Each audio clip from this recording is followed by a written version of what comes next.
ladies and gentlemen. Welcome back to Spurs Live. We are joined by Josh, co-host of Spurs Live. How are you doing, mate? I've been better, mate. The smile on the face hides a lot of Yeah. pain after yesterday. I'm Yeah. sure you're feeling the same way. Nah, I mean, look. I'm smiling in a way to try and what's the word? Compensate for the loss that we just Compensate, that we just yeah, had yeah. to that we just had to live yesterday. Look, Josh. Tottenham lost to Fulham 1-1, 5-3 on penalties. A lot to talk about. Let's get into it and talk about first of all. Um, I want to say, let's talk about the obvious. 9 changes coming into this game. Yeah. Jeez, that is mental. I mean, what were your thoughts when you saw that lineup and you saw that Richie and Van de Ven were the only ones left from the game? I mean, I can't say I'm surprised. If you watch the match preview, I did say that this is what I thought he'd do. I thought he'd Yep. leave one of maybe the defense and Richie because he needed the goal, but everyone else I thought was going to change. So he put out the lineup I thought he was going to put out, not the line out I thought he should have, but I Yeah. did think that was what he was going to do, and it cost us massively. It cost us a lot, and I think and I said as well before the game. I said on the match preview, I said that I'm happy that we got Fulham because we don't need to underestimate the team. But clearly we did. Clearly we underestimated the team. We put out a lineup that, in my opinion, most players there should not be near the starting 11. I want to go quickly, that not position, but defenders, midfielders, and forwards to talk about. There aren't many positives except for one player I'm gonna name. But let's talk about first of all the goalkeeper, Fraser Forster. I feel like he was great during the game. I think he was very good during the game. The progressive passes were not there though. He did not look comfortable on the ball, but he did bail us out many times during the game. I mean, I think we can all agree. Sorry, I think we can all agree that there was about 3 or 4 chances that Tottenham could have conceded, and he bailed us out. What are your thoughts on Fraser Forster's performance, and then obviously the penalty shootout that he, whew, yeah, Yeah, like I mean, he was fine in the game. Like he's a backup goalkeeper. He played to the standard that I'd expect him to play that he was playing at last season. Usually he's a bit better on the ball than that. Last season he was a bit better on the ball, but he hasn't played in quite a while and he's had his injury issues. So I'm not going to be too harsh on Forster. I thought, yeah, his shot stopping was great. Um, yeah, I couldn't fault him during the match. Penalties, he didn't look like he was getting near a single one. Let's be honest. I had no faith he was yeah, going to save them. Fulham basically took the same penalty 4 times in a row, bar Harry Wilson's pen, which was unbelievable. By the way, I can't. yeah. Phew. What a pen! But What a yeah, pen! basically Fulham scored the same penalty every time. He wouldn't get near him, but I'm not going to put any blame on this result on his shoulders. I'll put it that way. Yeah.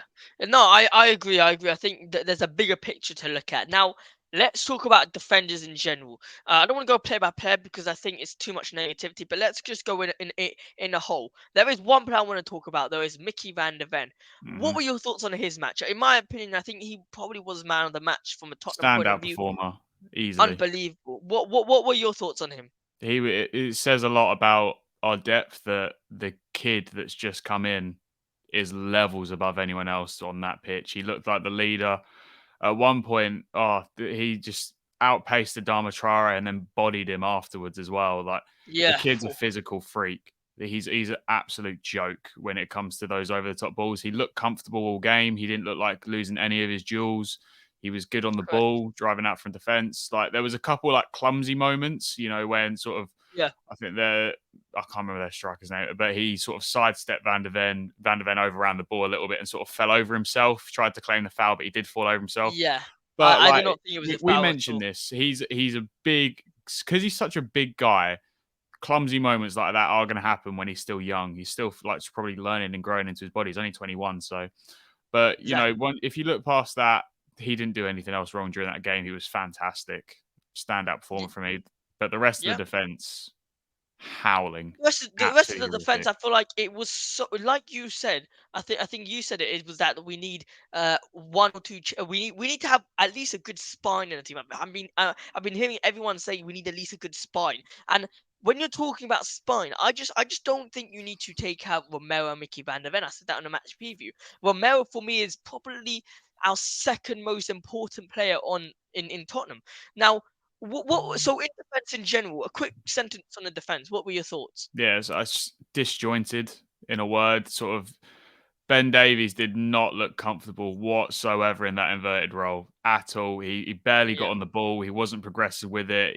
The difference between him and Udogie is poor. massive. Udogie Yes, absolutely loves that role. The he tactical strives for it. awareness of Udogie at 20 compared to Ben Davies, who's supposed to be the veteran of the team and the captain on the night. Davies just should not be playing in that role. But to finish off on the defense, because we just get through this quickly, Davinson looked sort of back to his old self. Like, I'm not going to blame him for the penalty, by the way. I think people were Yeah. pelting him for that penalty. He shouldn't have to take that. I don't know why he was the third penalty taker. Why there's no other player, particularly. I mean, if a defender's going to take one, I would have thought it'd have been Davies as captain. 100%. Yes. But I don't know why Davinson was on that third penalty. We still had other attackers and midfielders that should have been taken ahead of him. So I'm not going to have a go at him because it's a defender's penalty. He chose the way he was going. Keeper saved. Yeah. It's whatever. I don't put any of that blame. But during the game, again, just erratic. Just didn't look comfortable on the ball. Was just giving it to Van der Ven every single time rather than looking anywhere else to go. He didn't really look like he knew the system perfectly. Um, and Emerson, pretty absent, I thought, throughout the game. He didn't have his greatest game. He usually gets on the ball a lot more and he looked quite comfortable in that inverted role. But last night, he, along with the rest of the defense, struggled. I think he played down to the level of everyone else. I think in general the defense did not have a good game No, at all. Um, neither did the midfield. Neither did the midfield. I horrific. said this to you. I said this to you, and I know I kind of backtrack my words, but I will say this time, and I'll try replace my words. Mm. The Lo Celso Campbell is Oh, not his position. Lo oh, Celso needs to be played as a central midfielder, if that. Now, I don't prefer. Maybe that's sorry. I do not prefer him over Saw. I will hold my hands up and say that. But I do not like him playing in that cam position. That's not his position. What were your thoughts, including Skip and The Hoiberg? three of them were Jeez, woeful. That was one of the they worst were midfield worse than either. performances I've Yeah, seen in years. That was horrific. Honestly, compared to what we've been seeing, not even compared to what we've been seeing, just in general, that was absolutely abysmal. The tempo they set was awful. The consistency of their passing, horrific. They barely completed any passes. The progressive passing was awful. There was a lack of yep. creativity, a Lack lack of of pressure sort as of well. press resistance, Yep. progression, ball progression. There was nothing. The three of them gave nothing. I think Skip and Hoiberg were lucky to not be hauled off at halftime with us also. They were absolutely woeful, the three of them. I honestly, I Yep. wish I did, but I don't have a positive word to say about that midfield performance last night, I, which I really I agree with disappoints you. me. I don't think this midfield deserves any positivity, especially with the fact that there are many fans out there who want Lo Celso to do well, and clearly didn't take his chance. It's all about taking chances in this team, and Bissouma is one that is just absolute. He's taking his chance and he's now striving in his Tottenham team. And it's a shame we didn't see him start yesterday. Sorry, guys, we're just trying to go through this very fast because we do have our own limits. So, Josh, now the attack. Richie. What is he doing? I mean, Perisic as well. Solomon on the right. What was going wrong with This might Tottenham in sound that attack? controversial. That was Richie's worst performance of the season, despite him scoring Agree. the goal. A That was his hundred worst percent agree. performance of the And season. Ange agrees with you as well. Yeah. His hold up play was horrific. Absolutely horrific. I think at one point the commentator said they're not getting the ball into him. No, the ball got into Richie plenty. He could not hold that ball to save his life. It's like he had trampolines on his boots. Yeah. That ball did not stick to him once. He didn't link up with any of the other attackers or the midfielders. His position, I didn't enjoy it. He got absolutely bullied throughout the Mate, whole he got game. battered from the defenders and from the midfielders of Fulham. Literally battered Diop, Paulinho were absolutely on hammering him. him all game. He gave nothing to that team. Just other than his goal, he gave absolutely nothing in that performance. And I think he was another one that was lucky to be on the pitch to get his goal. He was Yeah. absolutely horrific in that first half, along with everyone else. But he, in particular, he was horrific. That was his worst performance by far. I wasn't impressed at all.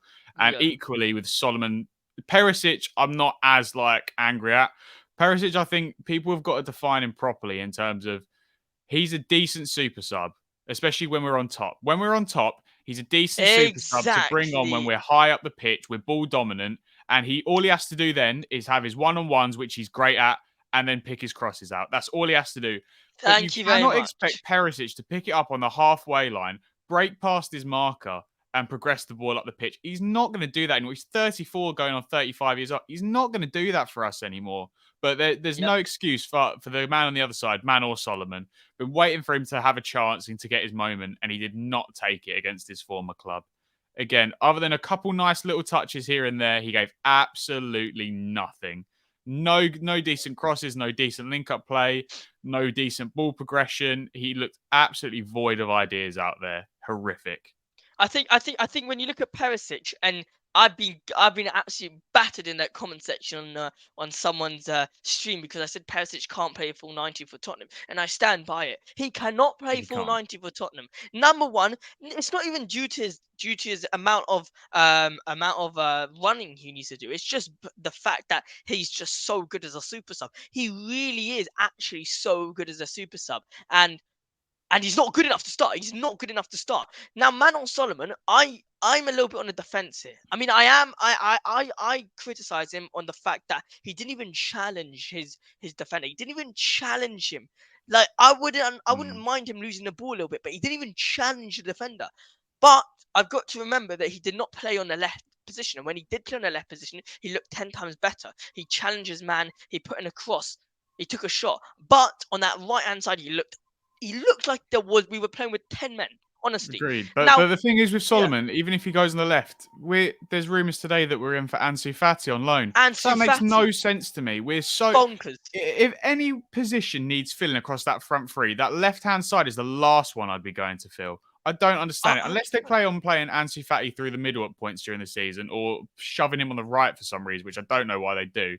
I don't understand these links. I get people don't like the Brendan Johnson links as much. Not for the price. I think it's more the price they're putting people off more than the player himself. Yeah, But yeah.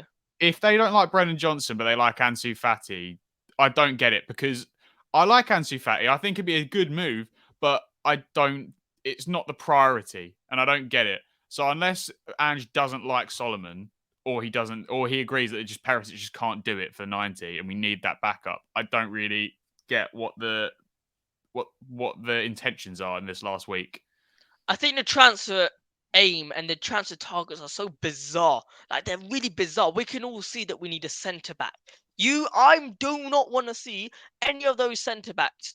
In terms of that, this Sanchez. I'm really talking about Sanchez. I don't want to see Sanchez play for Tottenham again. I really don't. I'm gonna be dead serious. I don't want him playing for Tottenham. He's been utter crap for us. The whole midfield was crap. The whole attack was bad. You know, even players that should be challenging for that starting 11. Mm. Manon, Perisic, he should be challenging. Richie, Hoiberg, they were nowhere. I think They were that's the big nowhere on the level. takeaway. That's the big takeaway from the game is I don't want to overreact, by the way. I'm not going to say, oh, it's killed the whole vibe and all the and everything that all the good momentum we've been building up so far is completely gone. That's not true. What I think Yeah, the most important thing to take away, I still have utter faith and belief in our starting 11 because as soon as some hundred of the percent. starters came on, we dominated and we probably should have Yeah, won it near the end.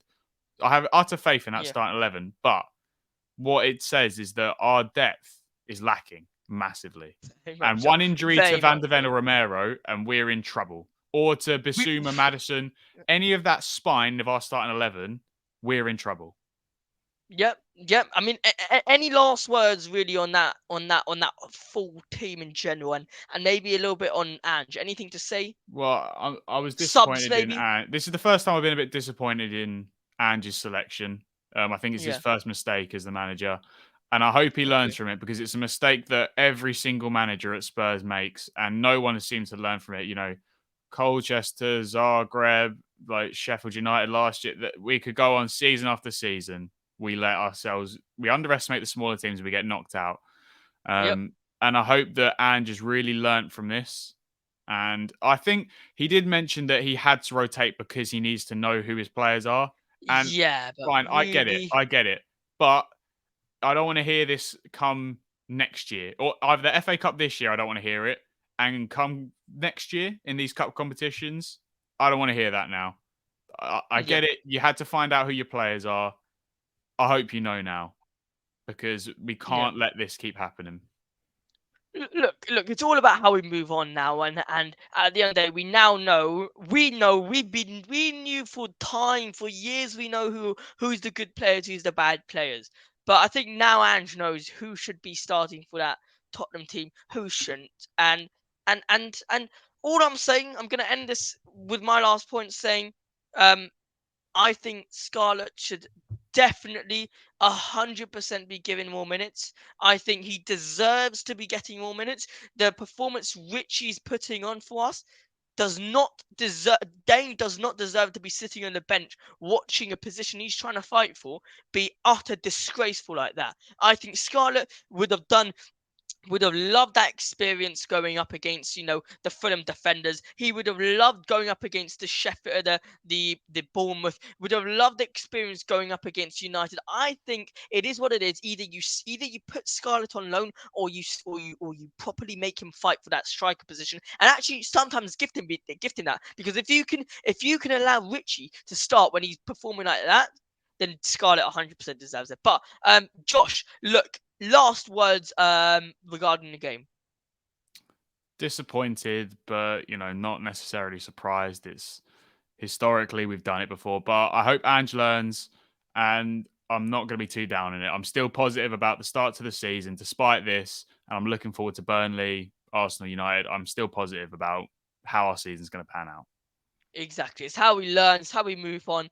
And look, guys, if you haven't yet, subscribe to the channel. Josh and I and Matt are providing you guys with so much content. We just put out an Ansu Fati video, so go check that out. Brennan Johnson's videos are also out, and the match preview for this game was out. So go check it out and see, compare it to how we actually think now. Make sure you guys check out the Instagram, just at 16k, Twitter, and most of all, guys, comment down below on this lovely trim. What are you guys saying? What are you guys saying? Come A on, it's a little lovely caper. trim. But a little positivity, a little more positivity. Josh, thanks so much for joining. Hopefully you're having a great day. And yeah, it is what it is. Come on, you Spurs.